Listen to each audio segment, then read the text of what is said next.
guursanin gabadhay ninka aad ku aragto shantan dabeecadood ninka dabeecadahan leh hadii aad guursato waxaad ogsoonataa inaad naftaada gelisay god madow oo aad ka dhaxooyi doonto inta noloshaada ka dhiman dabeecadahan waxaad ogaanaysaa waqtiga xiriirku idin socdo dabeecadda koowaad waxa ay tahay waa ninka la yiraahdo baydnace waa ka nacab eheladiisa waa ka jaray qaraabadiisii family-giisii walaalihii iyo dadkii ehelkiisa ahaayoo dhan waa ka jaray ee ka fogaaday waa ka aan xidhiidin ee aan soo ururin ee aan ka warhayn ee ka durkay ee gooyay ninka dabeecadda leh waxa la yiraahdaa baydnace ka hadii aad guursato waxaad ogsoonataa marka xiisuhu dhamaado adigana inuu ku jari doono oo uu ku nici doono sida uu nacay family-giisii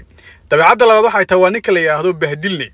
waa ka go'aanada shakhsiga aan gaadhin ee loo gaadho waa ka dhageysta hadallada dadka kale ay ku soo dhahaan waa ka markasta bahdilan ee aan gaadhin go'aanadiisa shakhsiga ah ninka dabeecadda leh ee loo taliyo hadii aad guursatana waxaad ogsoonataa inaad sida naftiisu u bahdilan tahay adiguna aad hadhow toole u gali doonto nolol bahdilan dabeecadda saddexaad ninka leh waxa uu yahay ninka la yiraahdo baylahame waa ka wax kasta uu leeyahay baylahda ka yihiin waa ka isku daadsan waa ka aan qorshaha iyo hor socodka lahayn dib u socod mooyaane waa ninka aan nidaamsanayn ee wax kastaaba isaga qasan yihiin ee wax kasta baylahda ka yihiin ee filqan kaana waxa la yiraahdaa baylahame oo hadii aad guursato adiguna waxaad gali doontaa nolol baylaha sida ay u baylahday naftiisu dabeecadda afraad waxa ay tahay waa ninka la yiraahdo baaniye